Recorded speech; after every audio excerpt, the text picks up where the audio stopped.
Assalamualaikum warahmatullahi wabarakatuh. Selamat petang rakan-rakan Malayan History TV. Pada hari ini saya berada di Bandar Kota Baru, Kelantan. Saya ingin menceritakan berkenaan kisah perjuangan pejuang-pejuang Melayu di dalam pasukan Force 136, khususnya melibatkan negeri Kelantan yang berlaku daripada tahun 1944 hingga 1945. Sekarang kita berada di sebuah bangunan yang diberi nama sebagai Bank Kerapu, ataupun pada era sebelum tercetusnya Perang Dunia Kedua, ia dikenali sebagai Mercantile Bank. Jalan di hadapan saya ini adalah Jalan Sultan. Kita berada beberapa ratus meter saja daripada Pelabuhan Lama Kota Baru, dan kalau anda semua lihat kawasan tempat di mana kita berada ini adalah antara kawasan peradaban kerajaan Melayu Lama Kelantan lah. Kalau lokasi tempat saya berada ini adalah Mercantile Bank, ataupun bangunan asalnya Hong Kong and Shanghai Bank. Beberapa ratus meter daripada tempat saya berada, ataupun beberapa puluh meter daripada tempat saya berada adalah Masjid Muhammadi, kemudian Istana Balai Besar dan juga Istana Johor. Ini adalah lokasi tempat Kesultanan Kelantan berasal. Tapi itu kisah lain lah. Saya ingin menceritakan berkenaan dengan kisah berkaitan seorang tokoh Melayu besar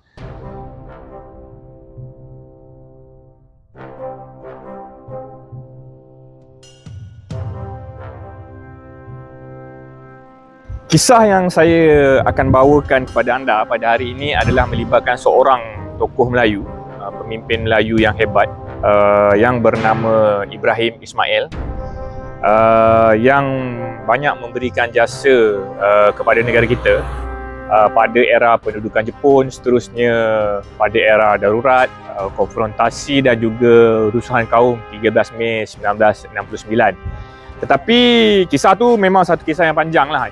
Ibrahim Ismail ini satu-satunya Panglima Angkatan Tentera sehingga ke hari ini yang diberikan gelaran tertinggi negara lah, yang membawa darjah kebesaran, gelaran Tun. Ada kisah di sebaliknya. Tetapi sejarah kisah sumbangan beliau ke atas perjuangan sama ada untuk memerdekakan negara dan juga menjaga keselamatan negara ini bermula di negeri Kelantan lah.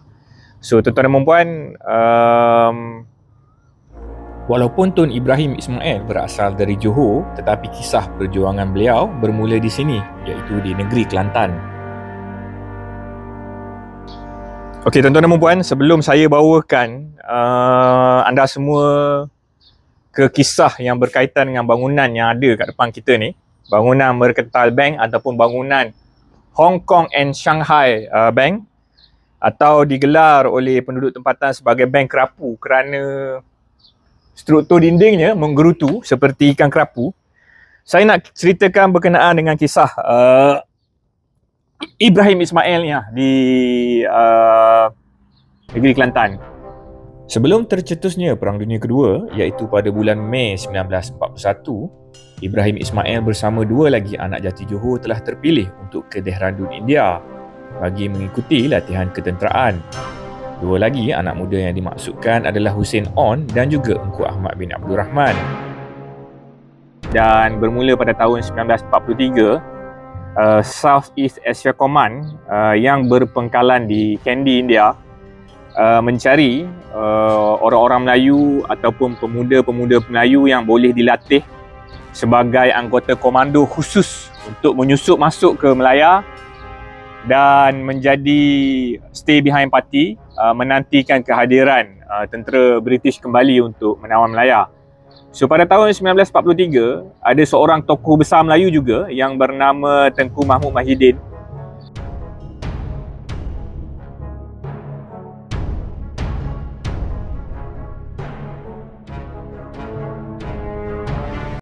Beliau merupakan darah keturunan Sultan Patani yang terakhir. Dia telah berusaha mencari pemuda-pemuda Melayu untuk direkrut sebagai anggota pasukan komando Force 136 lah. So antara anggota yang berjaya direkrut oleh beliau adalah terdiri daripada kalangan pemuda-pemuda Melayu yang stranded di Mekah pada tahun berlakunya Perang Jepun 1942, dan ramai pemuda-pemuda Melayu yang memilih untuk tidak balik ke Melaya kerana situasi keselamatan yang tidak menentu, dan mereka ini kekal berada di Mekah. Apabila kerajaan British di India membuka peluang kepada pemuda-pemuda Melayu untuk masuk ke dalam satu pasukan komando khusus untuk dilatih dan diterjunkan di Melaya, sejumlah 30 orang anggota pemuda Melayu telah menyahut seruan itulah. Tetapi untuk masuk pasukan Force 136 ni bukan satu perkara yang mudah.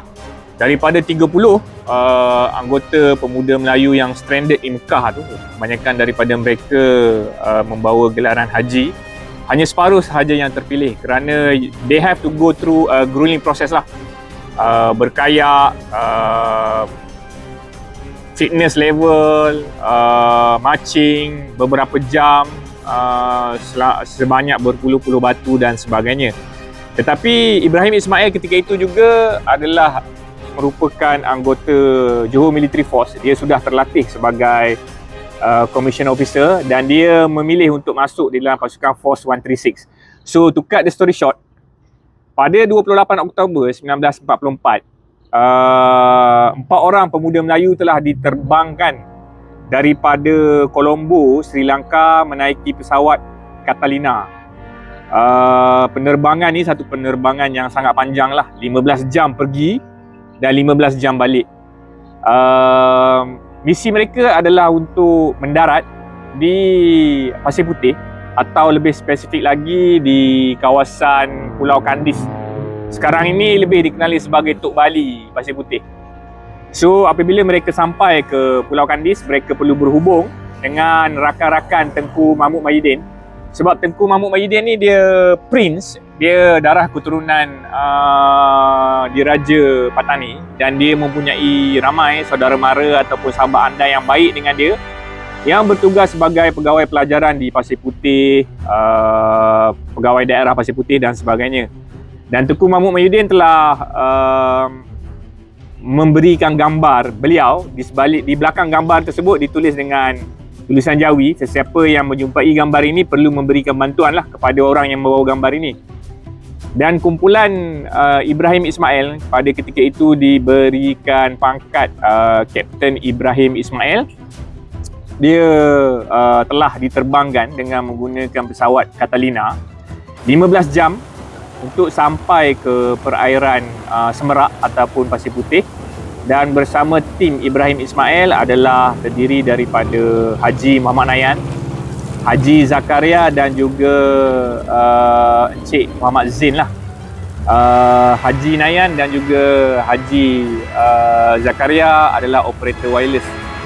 Dan bersama-sama mereka juga dibawa peralatan persenjataan, pistol, Thompson submachine gun, bahan letupan dan bekalan makanan kering yang boleh bertahan selama 2 minggu.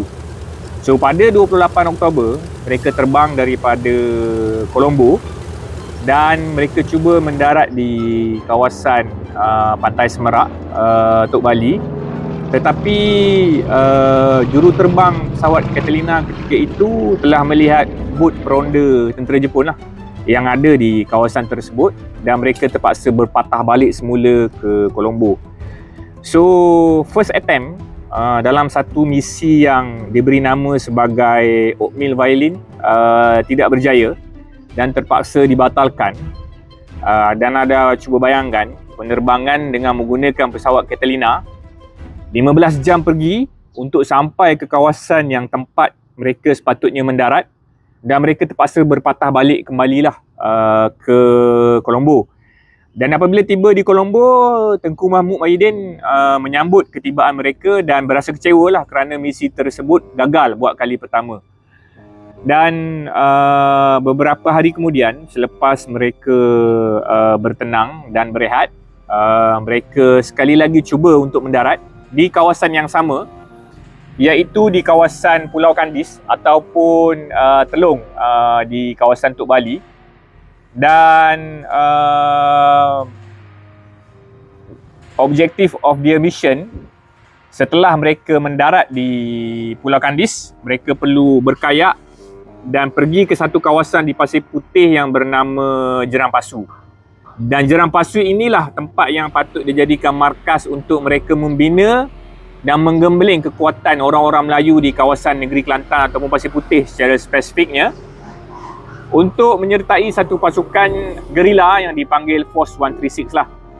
Tengku Mahmud Mahyudin berasa yakin orang-orang Kelantan ataupun pemuda-pemuda Kelantan yang berada di Pasir Putih akan masuk kumpulan Force 136 ini kerana dia yakin rakan-rakannya, iaitu pegawai pelajaran di Pasir Putih dan juga pegawai daerah, akan memberikan sokongan padu di dalam usaha inilah. So, selepas misi pendaratan kali pertama mereka yang gagal pada 28 Oktober, mereka mencuba sekali lagi beberapa hari kemudian, iaitu pada 31 Oktober. Suasana dikatakan bulan terang. Penerbangan selama 15 jam daripada Colombo berjaya membawa mereka sekali lagi ke perairan Semerak ataupun pantai Bisikan Bayu. Kali ini mereka membuat dua kali option lah. Kalau sekiranya kawasan pantai di Tok Kandis ataupun Kampung Telung di sekitar Semerak tidak selamat untuk didaratkan, mereka perlu mendarat di pulau perhentian. Dan suasana malam pada ketika itu diceritakan sangat terang, bulan terang. Daripada jam 8 pagi mereka terbang daripada Colombo, mereka sampai lebih kurang dalam 11.30 malam di kawasan perairan pulau perhentian. Dan juruterbang ketika itu memilih untuk mendarat di perairan pulau perhentian, iaitu berdekatan dengan pantai Pulau Hantu lah. Nanti saya akan tunjukkan kepada tuan-tuan dan puan kawasan tempat mereka mendarat. Dan pesawat Catalina berjaya mendarat dengan baik, tetapi selepas anggota kumpulan mereka yang terdiri daripada 4 orang anggota ini, iaitu Kapten Ibrahim Ismail, Encik Muhammad Zain, Haji Zakaria dan Haji Muhammad Nayan. Haji Muhammad Nayan berasa tidak sihat kerana penerbangan 15 jam untuk sampai mungkin telah mengakibatkan dia mabuk udara dan dia tidak didaratkan. Yang didaratkan hanya 3 anggota ni lah, Kapten Ibrahim Ismail, Encik Muhammad Zain dan juga Haji Zakaria. Dan peralatan didaratkan bersama dengan rubber boat dinghy di Pulau Hantu. Dan pada ketika kapal terbang Catalina ni nak bergerak naik kembali, terdapat satu kesilapan lah yang dibuat oleh aviator pertama di juruterbang pertama ini. Dia telah menekan enjin pesawat dengan begitu heavy sekali kerana pada ketika itu laut tenang. Jadi dia perlukan ombak yang besar untuk pesawat tersebut terbang, itu yang diceritakan. Dan dia mengakibatkan enjin mengaum dengan begitu kuat. Dan ia akan memberikan kesan pada keesokan harinya kepada 3 anggota ni lah. So, pesawat Catalina terbang dengan jayanya kembali ke Colombo, membawa berita kepada Tengku Mahmud Mahyudin bahawa kali ini cubaan kedua berjaya didaratkan. Dan yang tinggal di pantai Pulau Hantu tu adalah Kapten Ibrahim Ismail, Encik Muhammad Zain dan juga Haji Zakaria lah, bersama peralatan dia, pistol, submachine gun Thompson, bahan letupan dan juga bahan makanan serta wireless set. Dan mereka duduk to have a conference dan berbincang sekiranya dia berkayak daripada Pulau Hantu menuju ke Tok Kandis, pantai Tok Kandis ataupun pantai Tok Bali, ia akan memakan masa selama 12 jam lah. Kalau dalam tempoh latihan, satu batu 1 jam. Dan jarak di antara Pulau Hantu ke pantai Tok Kandis adalah 12 batu. So, Tengku Mahmud Mahyudin telah memberikan option lah ataupun cadangan sebelum mereka bergerak ke pulau perhentian tersebut sebelum mereka terjun buat kali kedua. Sekiranya dirasakan sukar, maka dia perlu ke pulau perhentian berjumpa dengan penghulu pulau perhentian yang bernama saya lupa namanya, nama mohon bantuan. Disebabkan nama baik Tengku Mahmud Mahyudin ni, mungkin orang kampung akan memberikan bantuan lah. Dan cover story untuk mereka bertiga adalah mereka adalah peniaga beras yang datang daripada Takbai, kapal di Pukul Ombak, dan mereka mahu pergi ke Pasir Putih mendapatkan bantuan dan seterusnya balik ke Takbai. That was the cover story lah. Sekiranya orang kampung ataupun pemerintah Jepun bertanya siapakah mereka. Dan mereka berjalan lebih kurang dalam beberapa jam dan berjumpa sebuah kampung lah. Dan dia mencari paksa tersebut, penghulu kampung. Tapi dinyatakan bahawa penghulu Awa yang mengenali Tengku Mahmud Mahyudin. Tapi diceritakan bahawa penghulu Awa ni telah meninggal dunia dan digantikan dengan seorang penghulu yang baru, iaitu Awang Besar ataupun Pak Sar. Dan Pak Sar tersebut telah menyambut mereka dengan satu pandangan bahawa ini barangkali orang putih ataupun ejen orang putih yang datang daripada deruman bunyi pesawat Catalina malam sebelumnya. Tetapi Kapten Ibrahim Ismail ni dia menggunakan cover story. Dia adalah peniaga beras daripada Takbai. Kapal mereka telah karam di Pukul Ribut. Mereka cuba mencari jalan selamat untuk pergi ke Pasir Putih, seterusnya balik ke tempat mereka lah, iaitu di Takbai. Dan penghulu pulau perhentian bersetuju untuk membawa mereka ke JT Kuala Besut. Pada keesokan harinya mereka dibawa ke JT Kuala Besut dan menggunakan cover story yang saya ceritakan. Mereka adalah peniaga beras, kapal mereka di Pukul Ribut dan mereka cuba balik semula ke Takbai melalui Pasir Putih dan juga Kota Baru. Dan apabila mereka tiba di Kuala Besut ni, pegawai kastam memeriksa lah peralatan yang mereka bawa. Pegawai kastam percaya mereka ini adalah peniaga beras dan mereka diminta untuk tunggu sebentar lah. Kalau anda semua tengok di Kuala Besut ni, di kawasan Balai Kastam dan juga Balai Polis daerah, jaraknya agak dekat lah. Dan polis ketika itu telah memaklumkan kepada pegawai kastam siapa-siapa saja yang datang daripada arah pulau perhentian tidak boleh diberikan akses laluan lah. Mereka perlu ditahan sehingga polis menyoal siasat diorang. Pegawai kastam ni tidak mengesyaki apa-apa terhadap 3 orang anggota Force 136 ni, Okmil Violin ni. Tetapi bagi mematuhi arahan pemerintah Jepun daripada Pasir Putih dan juga OCPD di Kuala Besut, mereka ditahan buat sementara. Dan pada waktu tengah hari, tak semena-mena sampai anggota Kempitai menahan mereka dan mereka ini dibawa ke Balai Polis Kuala Besut lah dan disoal siasat. Dan pegawai kastam pada waktu itu terkejut lah.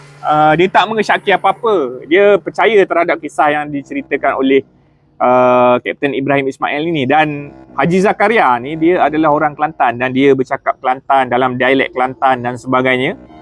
So tidak menimbulkan sebarang syak kepada pegawai kastam dan juga official yang berada di JT Kuala Besut. Tetapi dengan hadirnya Kempitai tentera Jepun daripada Kota Baru di Kuala Besut, ia menunjukkan bahawa tentera Jepun memandang serius lah bunyi kapal terbang malam sebelumnya itu. Dan mereka diikat dan diletakkan di dalam lokap di Balai Polis daerah Kuala Besut. Dan setiap kali anggota Kempitai bertanya, siapakah kamu? Dari mana kamu datang? Setiap kali Kapten Ibrahim Ismail maupun Encik Muhammad Zain maupun Haji Zakaria menjawab, mereka adalah peniaga beras daripada Takbai. Setiap kali itu juga mereka ditempeling dan dipukul lah, dengan tangan diikat di belakang. So dalam keadaan 2-3 jam disoal siasat dan dipukul, mereka direhatkan sementara, dan salah seorang anggota Force 136 ini melalui celah-celah dinding telah melihat tentera Jepun ataupun Kempitai membawa naik peralatan barang-barang yang mereka bawa daripada Colombo lah, iaitu rubber boot bersama senjata, bekalan makanan dan Thompson submachine gun lah. Dan pada ketika itu juga mereka membuat keputusan, Kapten Ibrahim Ismail membuat keputusan, we need to change the story. No point untuk mereka menceritakan bahawa mereka adalah peniaga beras, kerana cover dia has already been blown. Maknanya ada somebody dekat pulau perhentian telah leak the story tu Kempitai Jepun lah, yang mereka ini adalah pejuang Force 136 lah. So diceritakan yang menyoal siasat dia adalah Corporal Ishikawa, iaitu anggota Kempitai, dan dia sekali lagi menyoal Kapten Ibrahim Ismail, siapakah kamu? Dan kali ini Ibrahim Ismail menjawab, kami adalah spy tentera British yang diturunkan oleh tentera British bagi memperkuatkan barisan belakang lah, stay behind party. Dan Kapten Ishikawa bercakap, kalau berterus terang daripada ini kan mudah. So daripada sel ataupun rumah pasung di JT Kuala Besut, Kapten Ibrahim Ismail, Encik Muhammad Zain dan juga Haji Zakaria dibawa ke bangunan ini menaiki kenderaan secara berasingan. Maknanya Kapten Ibrahim Ismail dibawa satu kenderaan, Encik Muhammad Zain dibawa menaiki satu kenderaan, dan juga Haji Zakaria dibawa menaiki satu kenderaan. Dan mereka dibawa ke bangunan ni, bangunan Bank Kerapu ni. Pada era-era pendudukan Jepun, bangunan ini merupakan markas pemerintahan Kempitai tentera Jepun ataupun polis rahsia tentera Jepun lah. Dan ada satu bilik di belakang ataupun bilik gelap, dia tidak ada tingkap. Saya telah dibawa oleh petugas bangunan ini tadi. Dan bilik ini dipersediakan sebagai sel berasingan lah, di mana Kapten Ibrahim Ismail, Encik Muhammad Zain dan juga Haji Zakaria diletakkan secara berasingan di bilik belakang ni. Dan daripada sini, selepas 9 hari mereka mendarat di pulau perhentian, Kapten Ibrahim Ismail membuat keputusan untuk menjadi double agent kepada Kempitai tentera Jepun. Dan Corporal Ishikawa telah mengarahkan Kapten Ibrahim Ismail menghubungi HQ SEAC ataupun Force 136 di Colombo, dan diceritakan perkara pertama yang ditanya oleh HQ Force 136 di Colombo kepada Kapten Ibrahim Ismail adalah, have you met Mariam? Itu adalah passcode dia, have you met Mariam?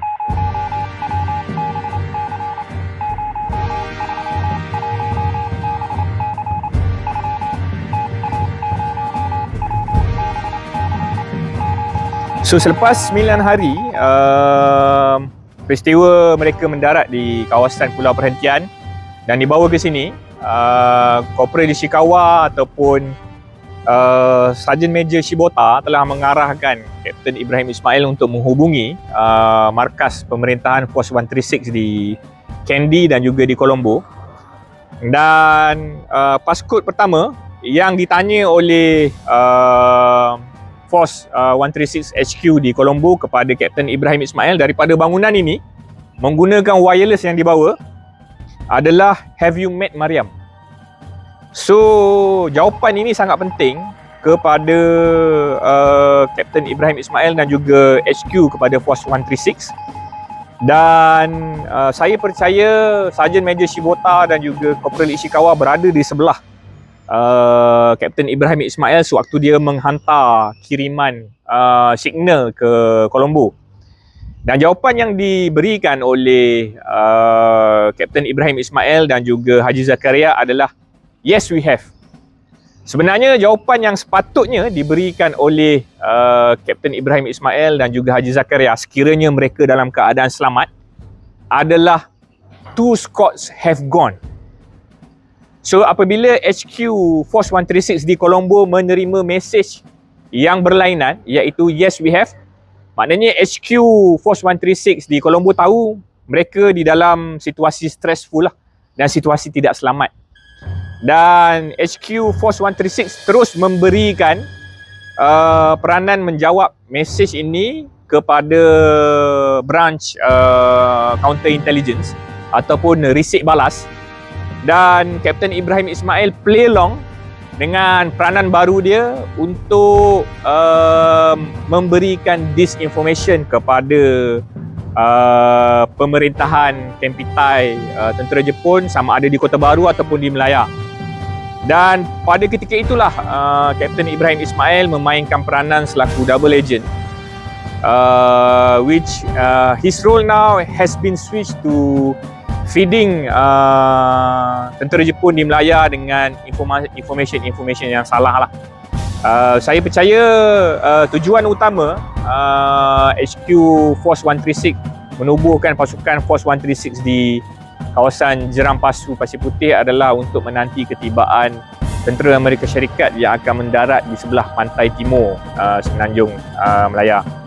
Dan branch risik balas di Colombo telah play along dengan peranan baru yang dimainkan oleh Kapten Ibrahim Ismail.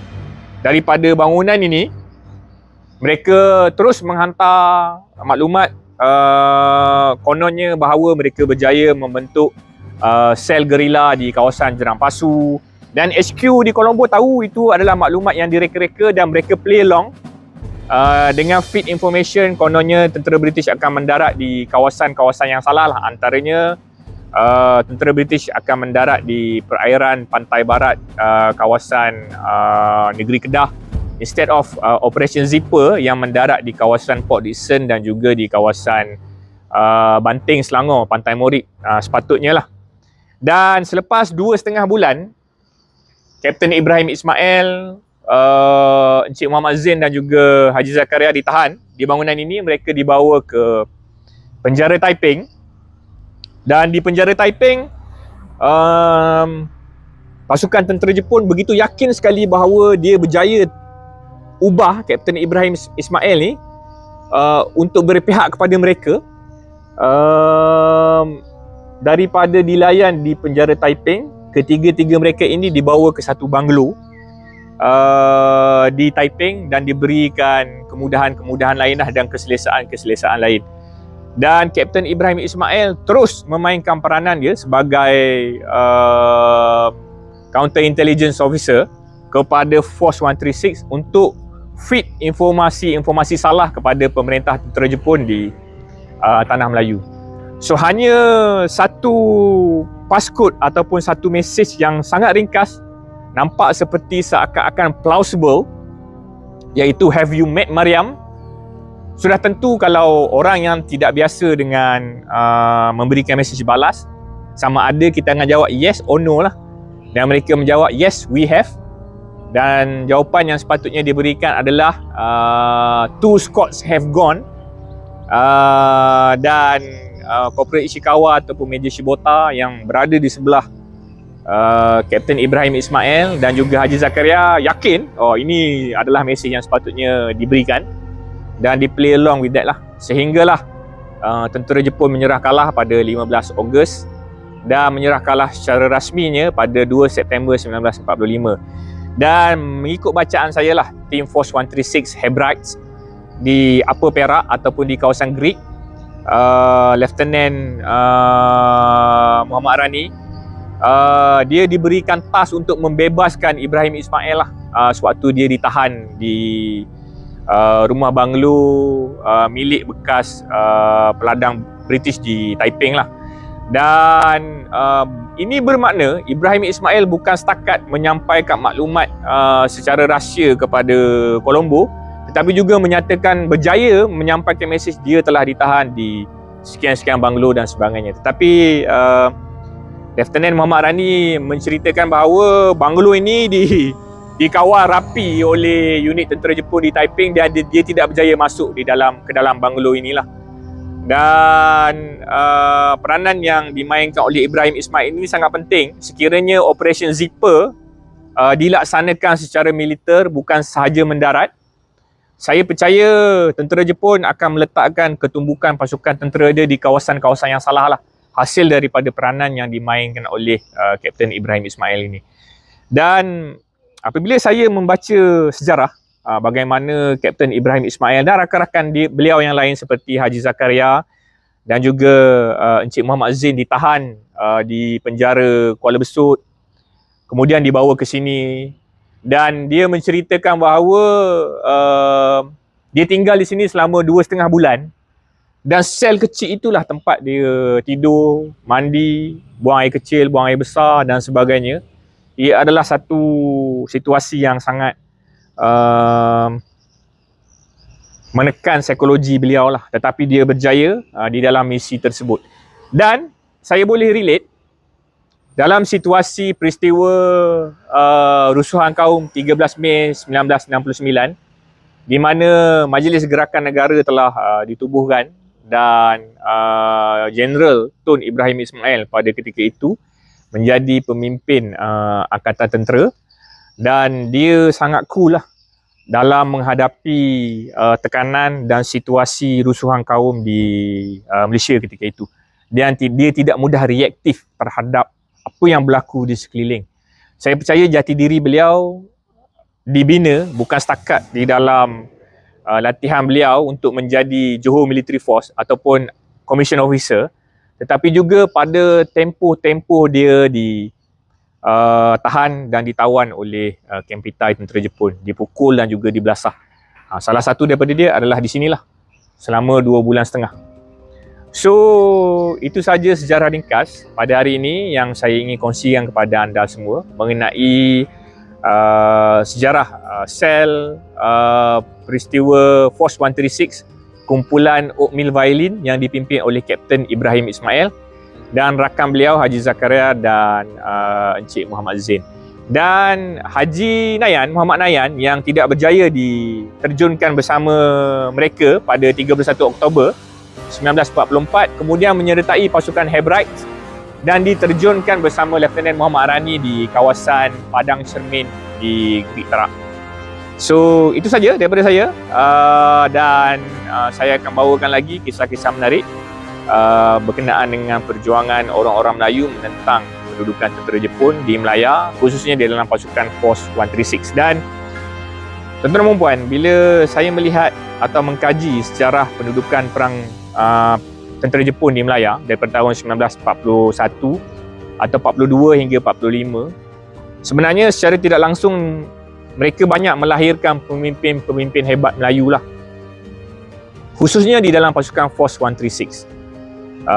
Ghazali Syafi'i antaranya, Yuk Mahidin, Tun Abdul Razak, Ibrahim Ismail, satu nama besar di dalam angkatan tentera.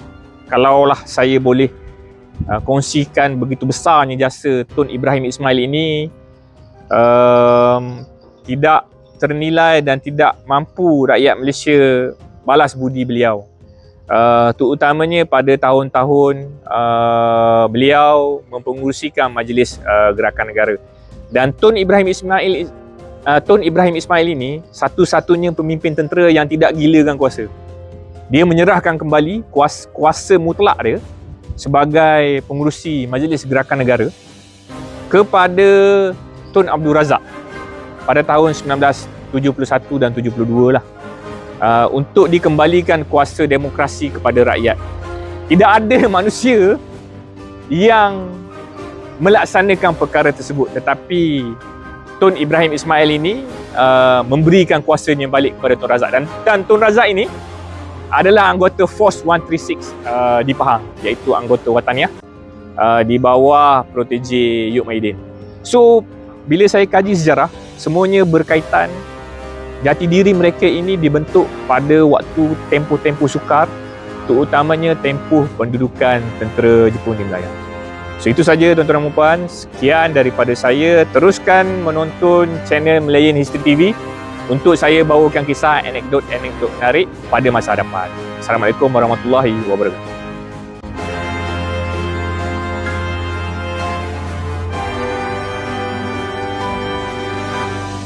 Sebenarnya kisah perjuangan Tun Ibrahim Ismail di dalam misi Okmil Violin adalah satu kisah yang sangat panjang dan kompleks. Penceritaan yang saya lakukan di dalam video ini adalah hanya penerangan pendek.